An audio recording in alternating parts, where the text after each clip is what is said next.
ঢাকা জেলার ২০টি আসনের মনোনয়নপত্র যাচাই বাছাই শেষে ২৬১ জন প্রার্থীকে বৈধ ঘোষণা করা হয়েছে। এর মধ্যে বিএনপির ভারপ্রাপ্ত চেয়ারম্যান তারেক রহমান, জামায়াত আমির ডাক্তার শফিকুর রহমান, এনসিপি আহ্বায়ক নাহিদ ইসলামের প্রার্থিতা বৈধ ঘোষণা করেন রিটার্নিং কর্মকর্তারা। আর বাতিল হয়েছে মোট ৫৪ জনের মনোনয়ন। মানিক শিকদারের রিপোর্ট।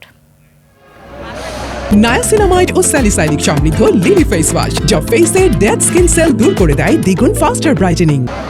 ত্রয়োদশ জাতীয় সংসদ নির্বাচন সামনে রেখে চলছে মনোনয়নপত্র যাচাই বাছাই। এর মধ্যে ঢাকার ২০টি আসনের প্রার্থীদের বিষয়ে সিদ্ধান্ত জানিয়েছে সংশ্লিষ্ট রিটার্নিং কর্মকর্তারা।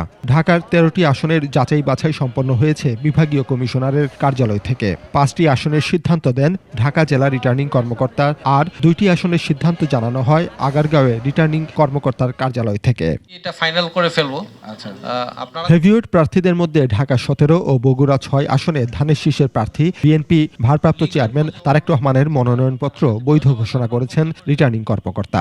ঢাকা ১৫ আসনের জামায়াতে ইসলামের আমির ডাক্তার শফিকুর রহমান ও ঢাকা ১১ থেকে এনসিপির আহ্বায়ক নাহিদ ইসলামের প্রার্থিতা বৈধ ঘোষণা করা হয়। ১২ই ফেব্রুয়ারি যে নির্বাচন, সেই নির্বাচনে বিপুল ভোটে আমাদের নেতা দেশনায়ক তারেক রহমানকে তারা বিপুল ভোটে নির্বাচিত করবে।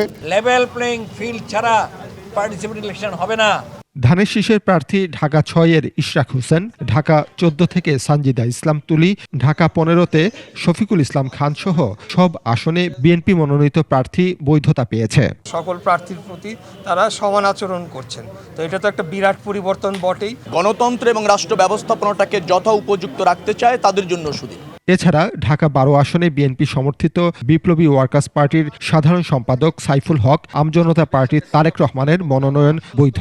ঢাকা ১৩ আসনের এনডিএম চেয়ারম্যান ববি হাজ্জাদ ও খেলাফত মজলিসের মামুনুল হক, ঢাকা ১৮ আসনে এনসিপির আরিফুল ইসলাম ও ঢাকা ৮-এর নাসিরউদ্দিন পাটোয়ারির মনোনয়ন বৈধ ঘোষণা করা হয়।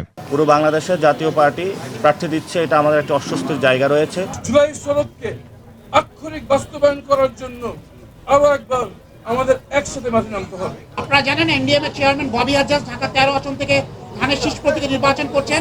ঢাকা ৮ আসন ট্রাক মার্কা গণ অধিকার পরিষদ থেকে আমি মেঘনা আলম। আলোচিত প্রার্থী তাসনিম জারা সহ বেশ কিছু স্বতন্ত্র প্রার্থীদের মনোনয়ন বাতিল হয়েছে। নির্বাচন কমিশন কোনো উপায় রাখে নাই ভোটারদের জানার জন্য যে তারা কোন আসনের ভোটার কিংবা ভোটার নাম্বার কত। আমি অবশ্যই এটা আপিল করব। আর সর্বোপরি আমি বলবো এই যে ১%-এর বিধানটা এইটা অগণতান্ত্রিক এবং একটি কালো আইন। আমি দুটোই রেখেছি, তারপরে কি হয় সেটা দেখব। প্রার্থিতা বৈধ ও বাতিল হওয়ার কারণ জানিয়ে ঢাকা বিভাগীয় কমিশনার ও রিটার্নিং কর্মকর্তা শরফুদ্দিন আহমেদ চৌধুরী বলেন, দলীয় প্রার্থীদের তুলনায় স্বতন্ত্র প্রার্থীদের দেয়া তথ্যে ভোটারদের স্বাক্ষর ঠিকানায় গরমিল পাওয়া গেছে। মোট ৫৪ প্রার্থীর মনোনয়ন বাতিল হয়েছে। যার দ্বারা এটা স্বাক্ষরিত হওয়ার কথা সে প্রপারলি স্বাক্ষর করেনি। রিটার্নিং কর্মকর্তাদের সিদ্ধান্তের বিপক্ষে আপিল করা যাবে ৫ থেকে ৯ জানুয়ারি পর্যন্ত।